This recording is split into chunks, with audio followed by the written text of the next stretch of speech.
Hey vlog, I'm trying to figure out this audio thing on the phone. I listened to the one I did yesterday. It's pretty bad.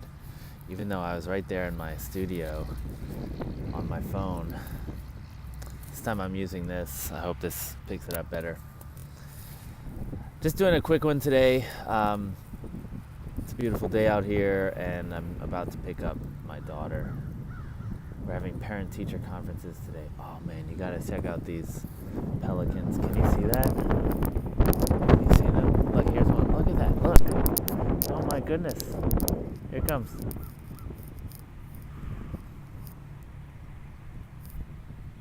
Oh man. Okay. It's a beautiful city. You should visit. Maybe come to a conference. Closure Sync. Tickets are still available. Come on, you want to. Right, so I'm super tired. I don't know what it is. Am I working out too much? Am I on the bike too much? I don't know.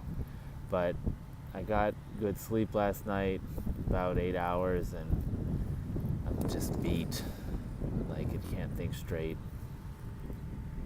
I mean, I'm thinking just fine. It's just, I'm maybe like 80%, which is, sucks. Bags under my eyes.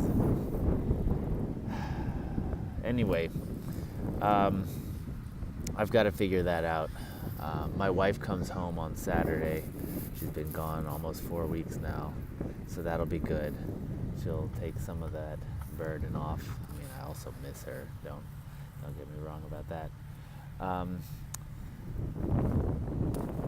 Oh, what's going on? So,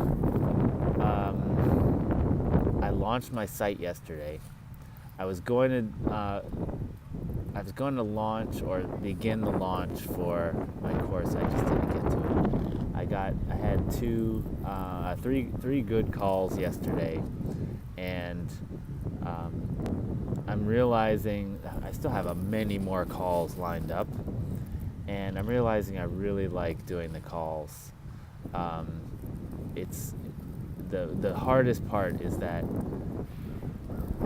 if I do 3 calls in a day, it's basically 3 hours of my time. And by letting people choose what time they sign up, there's like these little holes throughout the day where I get to do stuff.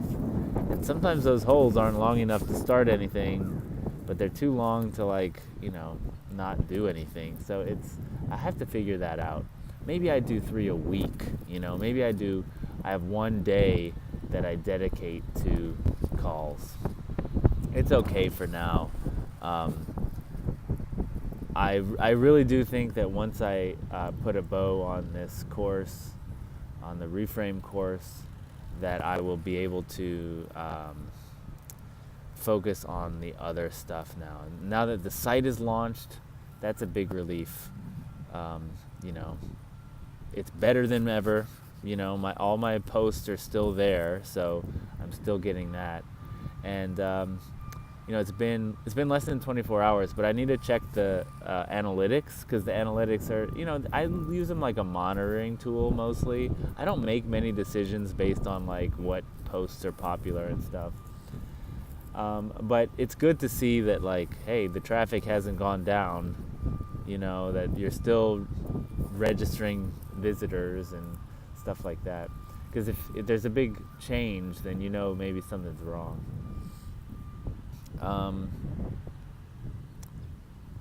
So I've been thinking a lot about data science and Clojure as a data science tool, and how to really, maybe that's something to work on. I mean, not make the tool myself, because I'm not a data scientist, and I think I'm too good with Clojure, where I can just kind of figure out what I need and just make it happen, and not really think about the sort of beginner Clojurist side of it, or even the beginner data scientist side of it. I think it would be cool to make a deal with the people who did R for data science and use their text and just translate it into Clojure, and also use that as a way to kind of fill in the gaps in the Clojure libraries that don't exist. And this is kind of a longish term project. It's not like next week I'm going to release this thing. But I've started talking to the authors. I mean, just introduce myself, say I like your book, because it's a good book. And I've also mentioned to someone that I know in the Clojure world who does data science, who is, he's kind of poised to be a good data science in Clojure person. And so he's coming to the conference, so I'll be able to, spend a good time with him talking about that and what he really wants or would want out of it. I'm doing a presentation today. I'm trying to, so this is a presentation, I think I talked about this yesterday. It's people who are front end. So that's designers, it's JavaScript people, it's, the HTML, CSS people, UX people, like that kind of thing. They're not like hardcore programmers, which is a good audience to test this idea on, because functional programming is seen as one of these like super academic, impractical, not really necessary things. And it's true, like I have no illusions about that, but it's also a cool challenge to see if I can make it practical, make it something that, I'm not saying like refactor your whole code base, but just start thinking about the things. I just wanted to capture those pelicans. Oh man, so graceful, so beautiful, and they're big too. They're like, they really, really cool. Anyway. So I'm trying to give, like, one of my things is that functional programming is actually more intuitive than like object-oriented programming, and I think that that's hard for a lot of people to accept, because they see object-oriented programming as like, oh, it's just nouns and verbs, but it's really not.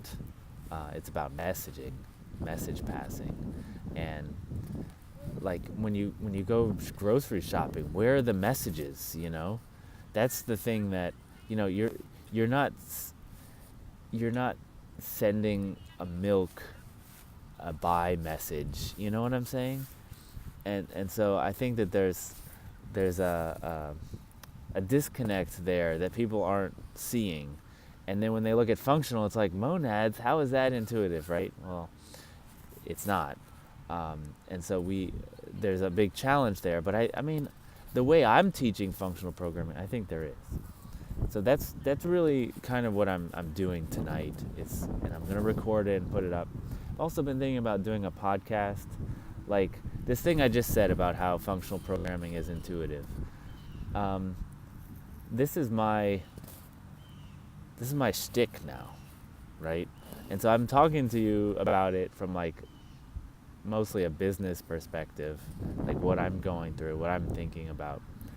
But I could do this same thing, talking into my phone about the topic itself, right?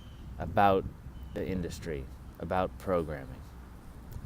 And so I've been thinking about doing that, and I should just do it, because I'll have an idea, and it's like, oh, that could be a blog post, but do I have the time to sit down and really do a blog post justice? Because you need a good argument and everything, but in a video form you can really get raw and emotional and conversational, and maybe you're not making such a great argument, but like you're making a point in a rhetorical way that's not, it's not so like logical, it's more emotional, and maybe that will work.